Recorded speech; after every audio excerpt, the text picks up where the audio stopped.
I'm giving out money, not asking for. Yep. So when did you find out about your dyslexia? Later in life? Well, yeah, I mean, they knew right away when I was um, in school, because, the teachers took me home because I did their gardening. Yeah. And I mean, I weed, yeah, weed and garden is like the worst thing. And I did this for hours. And Miss Barker said, he ain't lazy. He spent 4 hours in that garden. She said, I don't know what's wrong with this boy because he's not lazy. Because they thought I was lazy. Gardening is my happy place. Yeah, me too. And they said, we tried beating him and that ain't helped. Where'd you grow up again? Brandon, right outside of Jackson. Yeah, yeah. I grew up in Boonville. You did? Yeah. Boonville? Mm-hmm. No, yeah, Mississippi. Mm-hmm. Okay, what do I know about Boonville? I know everything about every little city. Well, they have a 2-year university. There's really nothing miraculous about Boonville. It's rural, about 8,000 people. And where'd you grow up? Here. Oh, here? Yeah. Oh. Great So, place yeah. to be. I love wouldn't it deny it. down I here. think I am. I wouldn't deny it. I'm sorry, did I cover your microphone up? Is it cool? That's fine, as long as there's nothing rubbing on it, it's fine. So you actually, this is going to be on a spot, or is this? Yeah, basically it goes to our website, and then our media partners, which are most of the outlets in the state, come to our website when we release the content, and then they can take it for their newscasts. Oh, that's beautiful. Okay. Yeah. Oh, beautiful. Thank you for doing this. Any advocacy we can do on behalf of unsheltered or people in poverty, we will do. Yeah, Yeah. most of the time our content is picked up by WLOX and WCBI, the Gray television stations. Oh, Gray. Do you know how big Gray is? Massive. Yeah. It's in Atlanta. Tyler Perry Studios? Gray is twice the size of Tyler Perry Studio. That's the one's on 13. Right. Because, I want to be an actor. I said, oh, I didn't know they had them big Yeah. studios. Do you know Noah there? No, I'm not familiar with their staff, to be honest. Okay. Oh, he's got the crazy hair. You know Noah. He needs a haircut, but he's good. We have two of their staff, or actually all of their folks there that call when they have a slow day and say, James, or Dee, my director, Mhm. we have a slow day today, you got a story? Oh, yeah, we got a story. Okay, yeah. Oh, I like him. I want to. Yeah, we got a story. Okay. And so anyway, yeah, okay. Is it on? Yeah, yeah. Okay, excuse me. Collect myself. Okay. Anyway, Yeah, so, I mean, you were saying to me in the lobby, you've noticed an increase in the number of homelessness people? yes, I believe with our new president that he's gotten, the people aren't welcome. The Super Bowl in New Orleans and the terrorist attack has moved that group this way. Yes, yes. But yeah, in Florida, they have a no camping strict rule. I mean, the governor of Florida is very heavy-handed with the new administration, and it's not that I'm against the new administration. It's not that. I mean, I'm not saying that it doesn't matter, but I believe you can affect changes on a local level. So I don't have a lot of opinion about what happens in Washington. Right, okay. And you said you've seen new faces from out west as well. I've just interviewed a few people, and I mean interviewed. I've just I just don't recognize these people. I've been out here 30 years, and I am an autistic savant, and faces is one of my things. And if I've seen you once, I remember you. And really, no, there's a lot of new faces, a lot of new places, and a lot of new, Yeah, and okay. and it's kind of, in my opinion, it's creating a sort of a new problem. There is housing available. People are getting housing. I've noticed people getting help. I have. But the pressure of the people who can't get housing are under pressure to vacate the streets. and so the ones that have qualified for housing, they're put in a very predicament that the ones aren't welcome in the streets anymore and need a place to go. And Okay. And you said earlier, you've noticed that some of the areas you guys hang out and maybe some of the places that you would normally stay, they've been cleaned up. oh yeah, exactly. I can. Yeah, exactly. I mean, I don't mean Mr. Pennington here. I don't know if he's in this. Behind the veterans, there was an alley that needed cleaning. The bar there was a disgrace. That it got cleaned. I never thought I'd see that alley get cleaned. And these are people trying to get straight. It's a veteran-owned. You should see this. It's down at Mr. Lee's Grocery. It's owned.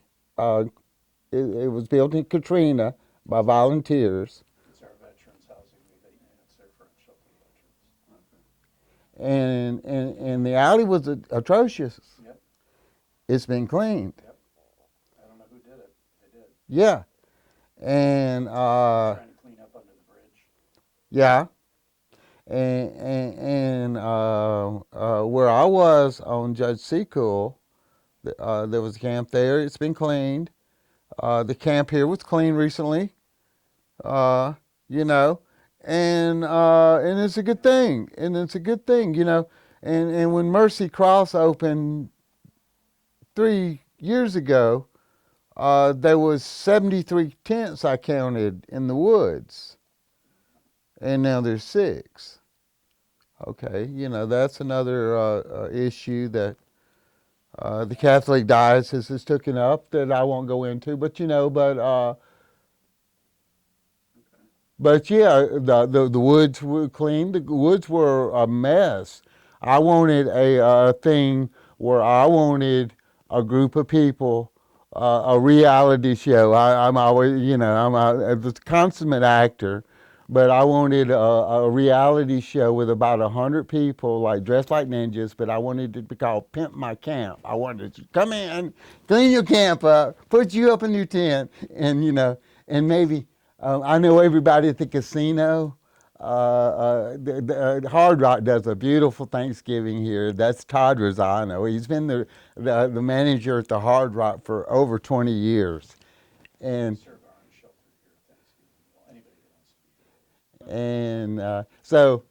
and so while I'm pimping the camp, I wanted Todd to send the limousine down here and have the homeless person go through their spa and have a meal at the casino, and at the end of the day, it'd be like the big reveal, you know.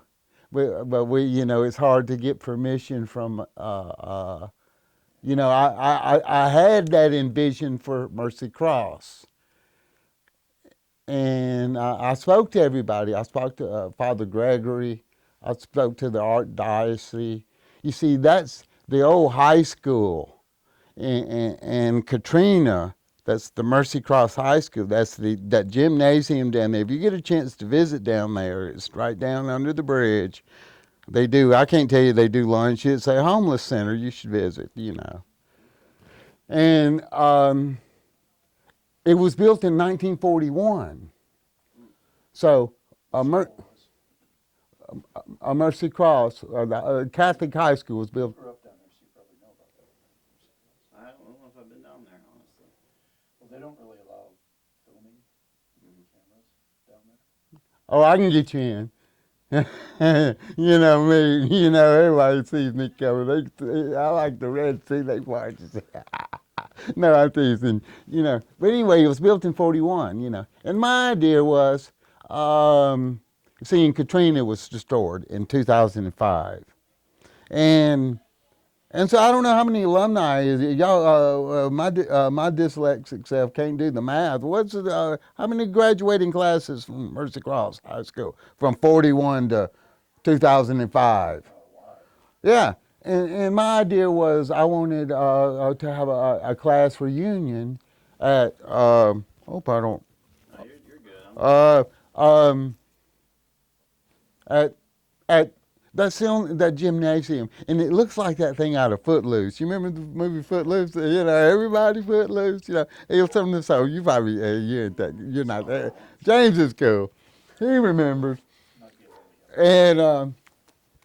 And I talked to Father Gregory about this because I really wanted to get all the alumni that participated in their class reunions from all them years to come and see what was going on there. And this is when there was 70 tents in the woods. Yep. Yeah, but I mean, one thing I should make clear is that we're not gonna expose the locations of any camps or anything like that. Okay, well, I mean, I wouldn't do that, you know. I mean, and no one cares. I mean, it's not that no one cares. Is uh, you know, everybody. I mean, the camps have been cleared. 13 camps have been cleared in the last 13 weeks. I know where the outlaws are at. And that's just in the Biloxi area. Yeah, Wow. yeah. There's, yeah. I know where you know, The top secret spot. yeah, and I'm welcome there. There's not a camp in this town I can't walk up in, you know. And so, but I was supposed to go exactly, you know. But anyway, I don't know if you can get this recorded or whatever it is. Yeah, But I'll, and edit this please because I really don't want to throw the Catholic diocese yeah, no, under we're the. totally gonna edit it down. Yeah, yeah. You know, but I talked to Father Gregory. I talked to the archdiocese. I said, hey, look, we could throw a class reunion here in the gym. You know, I'm a caterer, man. I'm a DJ, and hey, I know how to throw a party. I work, in Florida. I don't know. I threw some parties for some folks in Florida. I know how to throw a party, and and and I said, and just let the people, say, they haven't been in this gymnasium since they, were in high school, 40 years ago. A lot of them are dead from the 40s, whatever. And Father Grant, he said, I said, I said, he said they wouldn't want to be around these kind of people. And I said, is that a testimony for the Catholic people that Yeah. that um, I said that they would not come, they would not participate because you know, I Yeah. just found it distressing. Yeah. So, you've recently become sheltered? Yeah, certainly. Yeah. I mean, uh, um, it's a long story. I hope you have time. Oh, You yeah. know, I mean, and I don't want to mess your tape up here or whatever. But yeah, I mean, um, No, I think it's fine right okay. now. Um, When, see, I was having problems with employment when I turned 52. 10 years ago, almost 13 years ago. You know. And I used to come here quite a bit, because I meet people and they help me with food here and nice people and everything. And the lady who was in charge of this program, she said, I can help you. I can get you housing. All you got to do is apply for your disability. I said, well, no, I'd rather work. I'm working now. I, just let me, you know. She says, we can get you approved. We can get you approved, And but I was 52 years old, and I got denied. It took me 26 months to get to see a judge, but these nice folks carried me for 26 months over there in an apartment building over on Judge Seacool over there behind the only grocery store we have called the Food Giant. And they denied me, and I was supposed to appeal.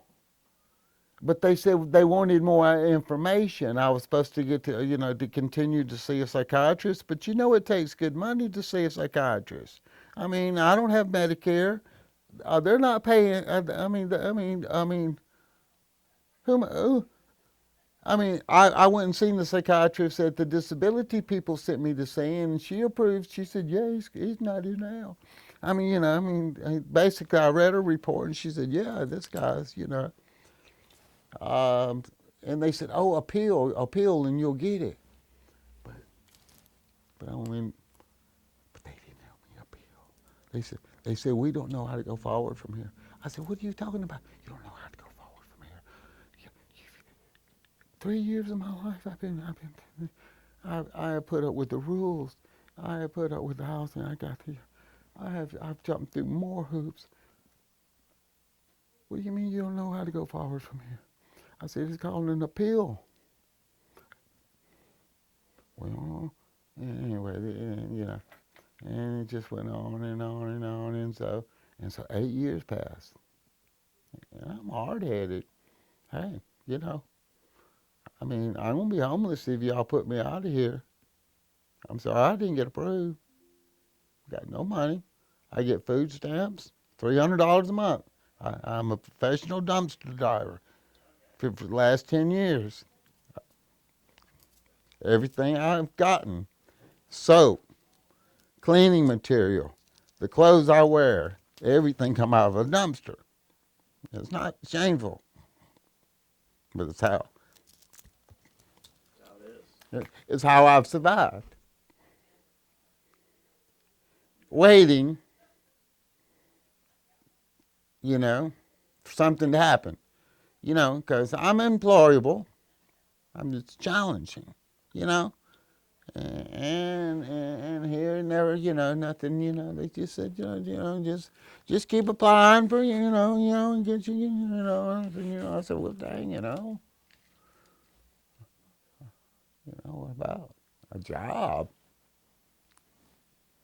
And so anyway, so I turned 62 in August, and so that's really the problem is with helping people get in housing is they have to have some kind of an income, something. Then The aid on that. they can base, what you can afford to pay on what you have coming in, you know. But but a lot of people out here don't have nothing coming in, I mean, and food stamps. That's if you're homeless, that's like about $300 a month, but that ain't an income. They can't deduct nothing from your food card. you know. But anyway, do you have questions here, James? This bag, James, are you okay, brother? Yes, go ahead. Okay. So I was wondering when you were sheltered. Oh, I mean, let me do the math here. I guess it was 2016. Okay. And so you get a rent credit, a voucher. Uh, well, I'm not sure how it works. Which program you're in the HUD? Home at Last. Are you permanent? Yeah. So he gets permanent supportive housing. Right. Which means he gets housing until they take the program away from us, HUD does, if they do. Okay. And that's just my issue. You see, at $851 a month, I can't pay $900 a month rent. You see, if I could get my disability approved, they'd give me another $300 a month. Then I wouldn't be so worried about losing my support from y'all. My electric, 65 a month, and my water's 45 a month, and I'm a professional dumpster diver, so I mean, I eat very well, and the pantry here is great. So anyway, I'm not doing that bad. It's just that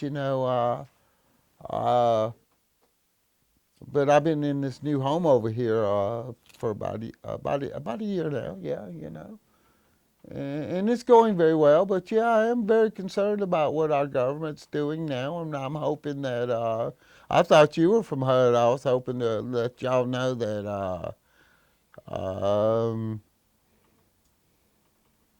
Hey, look, everybody. Once an interviewer like you asked me, what did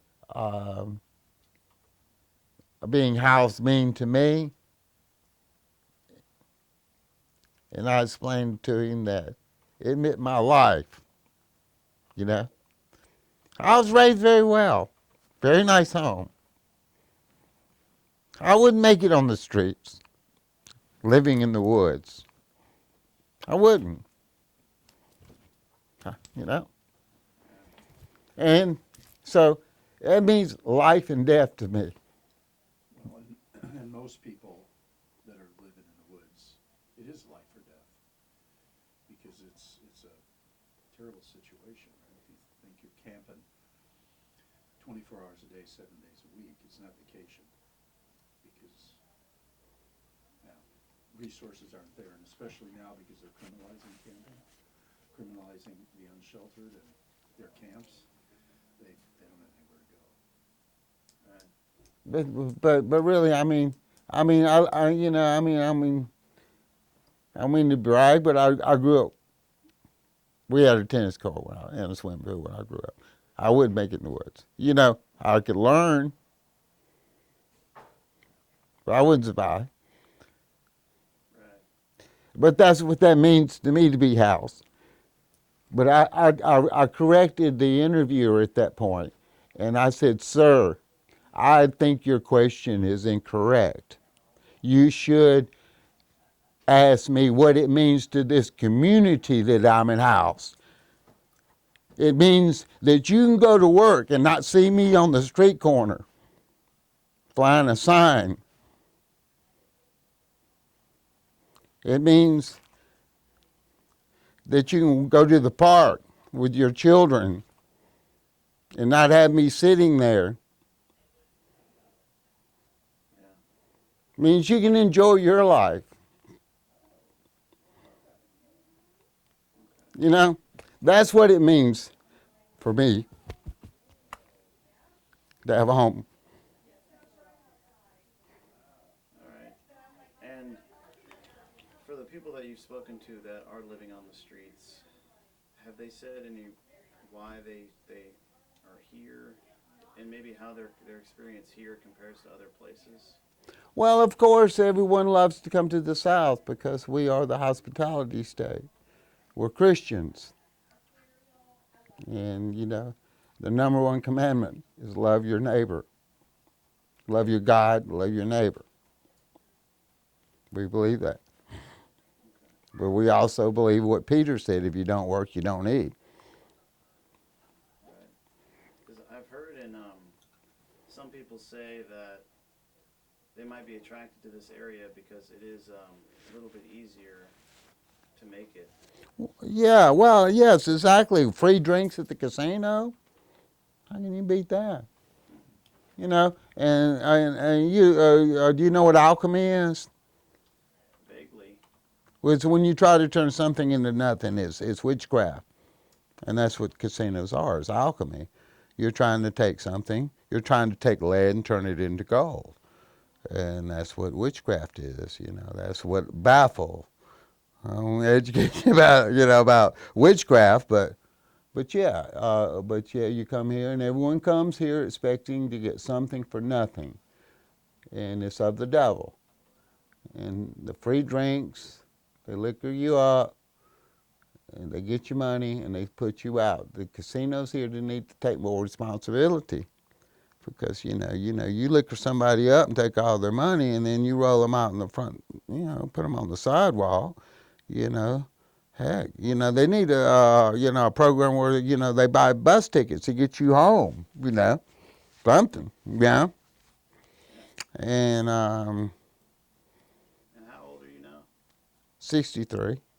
And how long have you been? How long has your housing situation been uncertain? How long have you been? Well, I bought a motor home when I was 32 years old because I seen kind of like homelessness was in my future.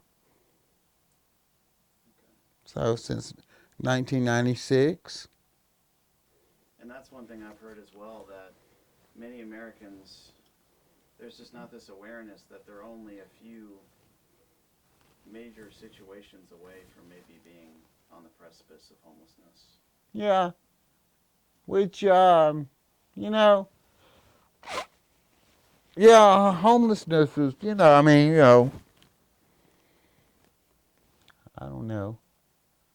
I mean, I won't get all philosophical on you, but Jesus was homeless, he didn't want around, Sure was. and um, a Christian asked me one time, I was under the bridge where you go over to Ocean Springs down there, and I was trying to get a job with BP, and I was flying a sign, please give me a job. And we got talking about Christianity and everything, and I was telling him I was in that motorhome and I was poor and I needed a job, and he said, "Oh, you're a Christian. Why aren't you blessed? Why aren't you blessed?" I said, I asked him. I said, "I guess you wondering why I'm sitting under this bridge if I'm so full of Jesus. Why I'd be here?" He said, "Yeah, I was wondering that." I said, I said, I said, "God can plant me anywhere, and I'm gonna bloom. He could put me in prison, and I'm gonna testify. You can plant me in a crack in the sidewalk, and I'm gonna bloom." See, and God knows that about me. He said, "I can plant Robert anywhere, and he's gonna bloom." And so, homeless for me hasn't always been a curse. I've been welcome in more alleys, testified to more alcoholics over a half a bottle of vodka.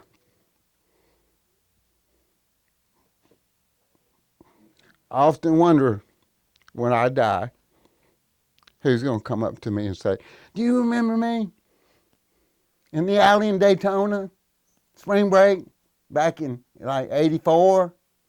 And I'm like, "Sorry, sir, I don't. I don't remember you." He said, "Yeah, you shared the Lord with me." Never forgot it. And that's why I'm here today. It's because of you. And that'll be the happiest day of my life. Amen. Hey, do you have another question for me? All right. So you said earlier that people are being displaced by nationwide by camps being cleaned up and removed. And have you personally met these people and spoken to them? Well, sir, yeah. I watch the news. Maybe 9 hours a day. You know, I start watching news at 4:30 in the morning, and yeah, I understand what's going on in the world. Yeah, yeah, yeah. There are camps being made all over the country right now, and yeah, yeah, things are. James knows the Bible. I open the Bible sometimes just to get the Lord to show me something, because I'm not a big Bible reader, but Yeah. I opened up and I opened to Revelation chapter 13. Could you pull up 13 real quick?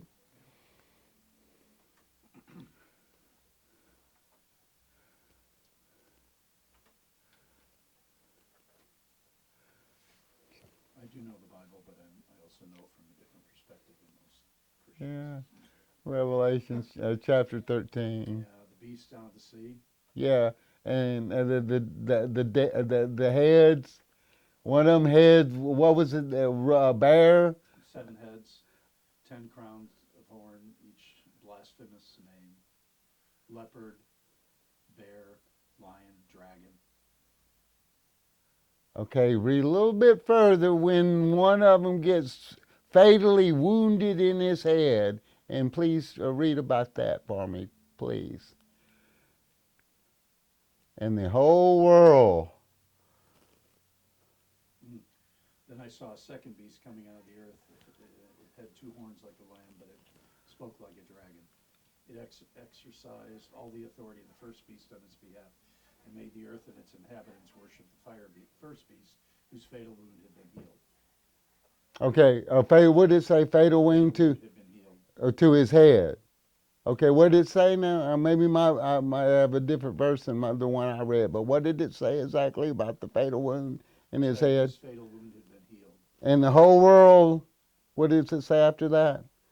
And it performed great signs, even causing fire to come down from heaven to the earth in full view of the people.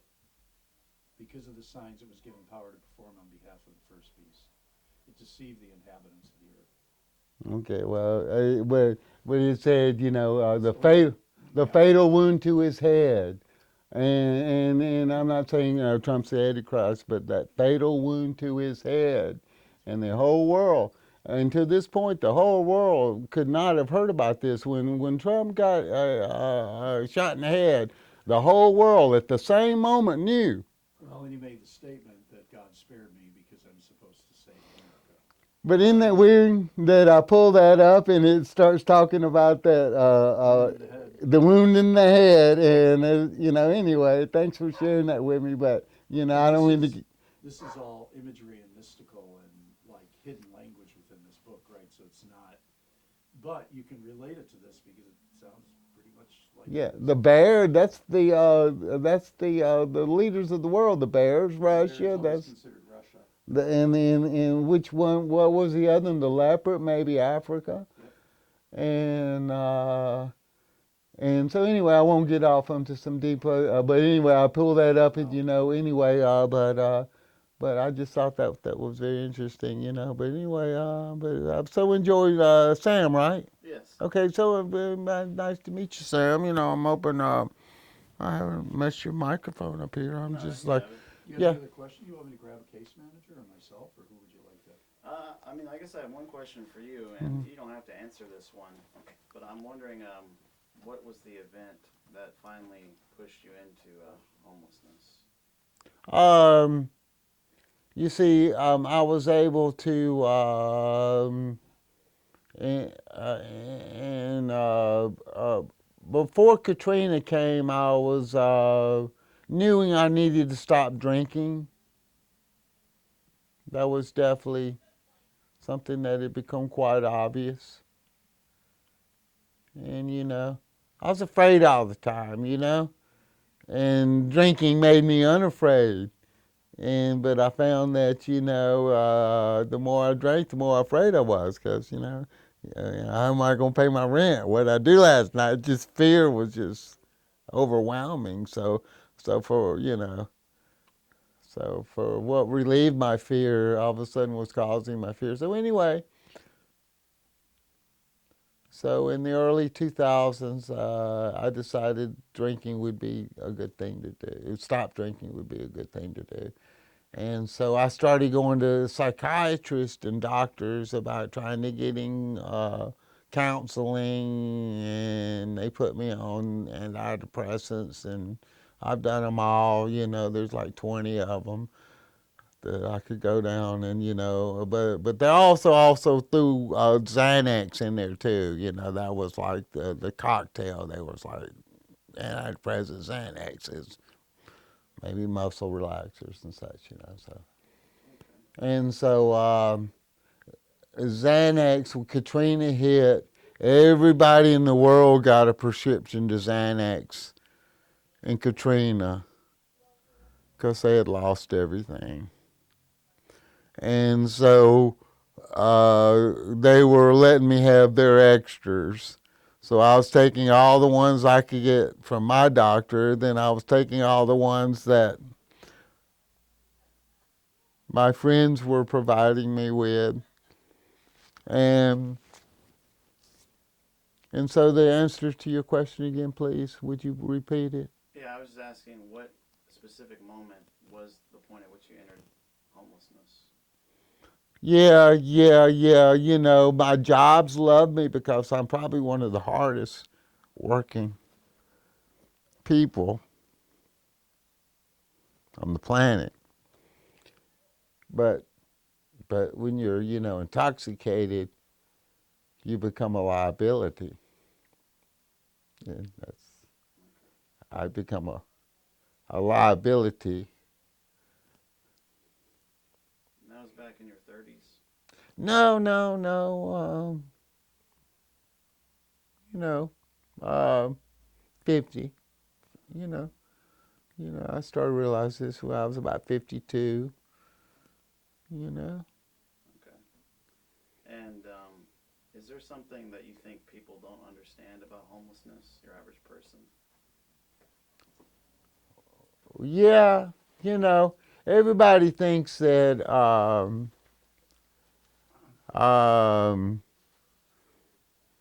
housing homeless, that's going to be a great thing, and uh, you know, gravy. You like gravy? Yeah, Elvis loved gravy. You like rice too, don't you know? Rice is good, but you put a little gravy on it, makes it real good. Elvis say, put a little gravy on it. Mama, put a little gravy on it. So that's just that's in life. The extras in life is gravy.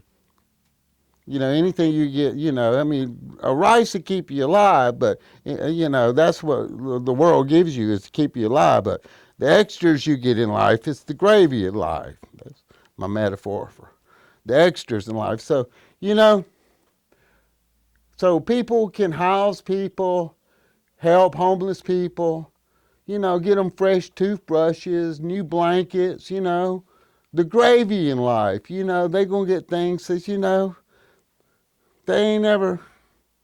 It's nice. Yeah. But what are the people who are giving the gravy out? What are they getting? They're getting eternal life.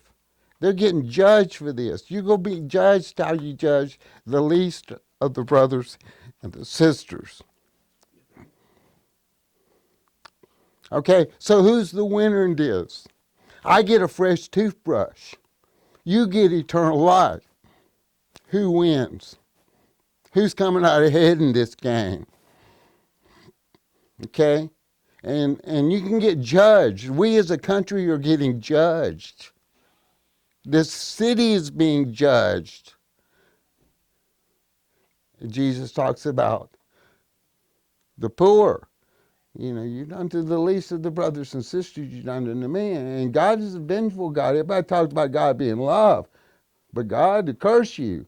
God says, I will curse those who curse you. So God's a beautiful God. God's lovely, but do not mess with his people. And in this town, uh, they're judged. When the people come here to these casinos and see these people walking the streets, there's a judgment made upon these people. They must not care about these people. I mean, um, it's not only that the tourists judge these people. Don't worry about the tourists judging these people. Worry about God judging you. You know? In the Bible, it says, those who were last will be first in line. Okay. And, Yeah. And I know we've talked a lot and for a while, but is there anything you think we haven't touched on when it comes to the experience of being homeless and maybe a recent increase in the number of homeless in this area? well, yeah, I don't know. I mean, yeah. I mean, could you, I mean, you asked like three questions there. Could you please? Yeah. Well, when it comes to an increased, because the story is really about an increased number of homeless in the state Mm-hmm. and how that's pressuring the wraparound services provided by Back Bay Mission, for example. Yeah. Have you seen that maybe they're being pressured a little bit more To what? to provide the services to the increased number of people? Yes, yes, yes, yes. You see, what I feel so bad about Mr. James, James, I know I'll call you James. I hate Mr. James. James, it's just that, I've been coming here 30 years. Everybody knows me, I'm not gonna hurt nobody down here, you know. I mean, but these folks are just coming into town, and they're trouble and they're causing trouble, and they're putting a lot of pressure on James here because he don't know these folks, and they're dangerous. Could be dangerous, and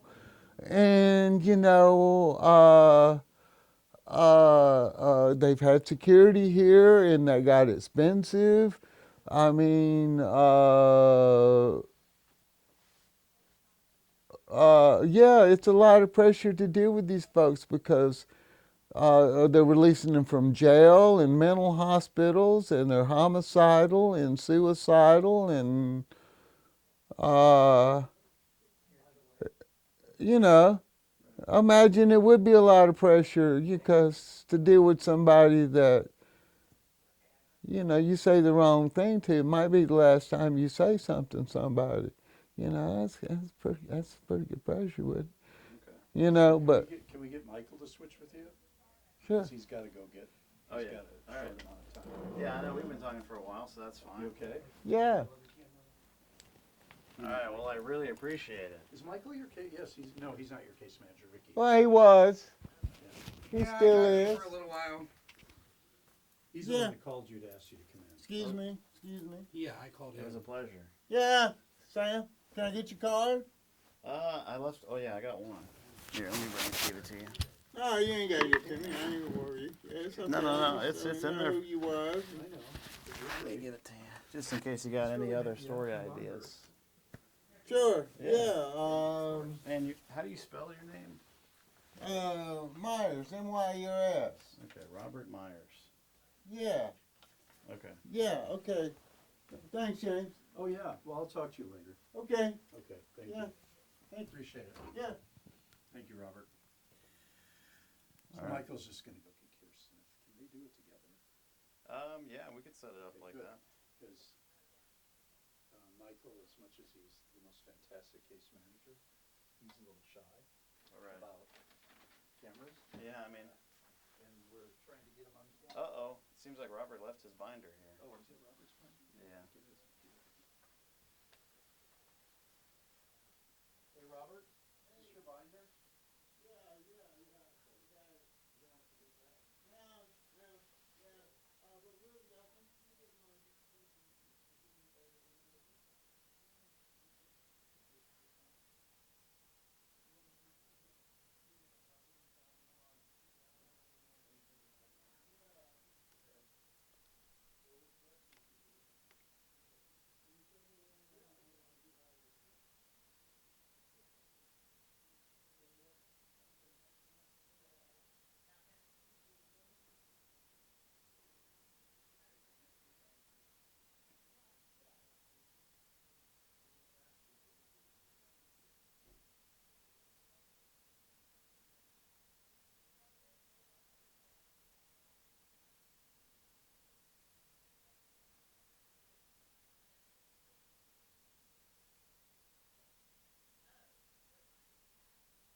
So, you said this then goes to the major news sources? Is that right? Yeah, but it's up to them if they want to put it on their cast. Yeah. So then you work for University of Southern Miss. Mm. Huh. How long did you go to school there too? No, I went to MSU. Oh, you did. Yeah, basically, the Scripps Howard Fund gave a lump sum of money to the University of Southern Miss. And with that money, we created this center, which is kind of like a grant-funded nonprofit news center. So what's it called? It's called the Roy Howard Community Journalism Center. Yeah, I'm gonna look it up. Yeah. Assuming you got a website. And I mean, we make use of a lot of student labor just because we're on campus. That's cool. Ron Howard? Roy Howard. Roy. Yeah. I'm thinking Ronnie Howard. Roy Howard. Community Journalism Center. Yeah, it's a long name. Oh, yeah. But we just didn't know launched about in this. January. Really? So, yeah, so we're going to make the website look a little bit nicer. And, yeah, we're getting off the ground still pretty much. Oh, this is great, though. Oh. Yeah, and one thing we're trying to work on more is to get even more of a community focus. And this is one of our stories towards that effort, getting more actual unspoken voices. Well, we'll have a smaller group of unsheltered folks over there after 1 o'clock Okay. at the Micah Day Center if you want to hit some of them. And this is our illustrious Hi. Micah Day Center case manager and our I'm Sam. housing Sam, nice to meet you. lead housing case manager. So this is Sam. So Nice he's to meet from you, the Michael. University of Southern Nice to meet Miss you. now. This is new for you. School of Media and Communications, the Roy Howard Community Journalism Center. Okay, Yeah, yeah. just started. Oh, cool. Yeah. Nice. We're still figuring out the kinks, but Yeah. it's going pretty well so far. So this is kind of one of your major stories right now? Yeah, I mean, we got 3 stories cooking a week, basically. And so this is my story. That's a lot of stories. Yeah, 3 in 1 week? well, we got 3 reporters, one for each story each Oh. week. And so this is the one I'm doing. And then this goes out to other news sources? And Yeah. They pick it up? They pick it up. Yeah. Right? Yes. So you're great on camera. Mm-hmm. He's nervous on camera, but he's awesome. I mean, we're So- gonna edit it down pretty significantly. That'll- Good, that's what I like to Well, hear. especially our friend that was just. Yeah, we're gonna make Like every, told you. Revelations. You let him talk, he's gonna say, you Yeah. know, And you he's know, like, you he's know, like, you oh, know. James, you know the Bible, but, and I'm like, now open to Revelation. I'm like, oh my gosh. But I have a completely different view on yeah. Christianity and all that stuff than he does. Mm. I'm totally non-fundamentalist, far left progressive, Right, okay. that stuff, so. All right, well, I guess I'll have this microphone point at you, and then you'll have this one on. So Okay. if you can clip on this onto your shirt and hide the wire, it's in your jacket. Sorry, Mhm. it's disturbing you. You don't want to see it? Can she just do it? No. Why? I just think you. I have to hide it? Just hide the wire. Because Michael. Can I just put is- it like right here? Yeah, you can stick it behind Will you. that work? That'll work. And then maybe You want- like you tuck want the wire. Yeah, there you go. anything else? Yeah, No. that works fine. Okay. Hopefully I won't break it. Okay. And I guess I'll test the audio really quick. Oh, I dropped one. Noah's, and Noah put one through my shirt. I dropped it on the ground this month, but you know, it's sort of. Just so you know, I tend to babble. Like, blah, blah, blah. No, What you are we guys can. talking about? So Talking about basically, you. I told you he was nervous. Didn't I, Sam? so basically, the story is we heard from the South Mississippi Housing Authority that they during the point in time count they saw more homeless people. I'm out. No, I'm out. I just met with him, with Justin. You can do this. Mine's housing, so mine's not gonna be an increase in homelessness. Yours is. You Yeah, but you can talk about the housing thing, which Uh-uh. is part of this, is we were just interviewing our friend here on how it is being housed and what a gift that's to sit. you got this. You're mic'd up, you're ready. I mean, like, if we're talking for 30 minutes, we might use like a combined 3 minutes. 30 minutes? I'm just saying it's going to be edited down pretty significantly. We're going to use the best parts.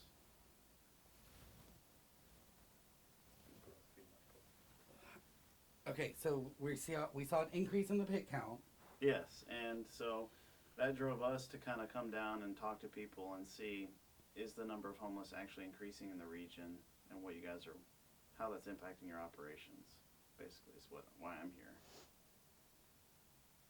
See, I don't hear housing in that at all. Well, I mean, part of the solution, I guess, would be like we would try and talk about the efforts that are being made to solve the housing. issue. And you know all the Getting them efforts. housed. Yeah, because if on he asks me a outreach. question about housing, I'm gonna be like, I'm not gonna have the answer. And you guys would be a great team. Is She Open was your Doors mentor. What? Being a part of this at all? Open doors? They didn't respond. That's okay. Sam was very appreciative I responded, like I told you. No, I get it. He said But not you a lot know, of folks, not a lot of I gotta providers keep respond. sweet with them too. Uh, you mention them and speak sweetly of them.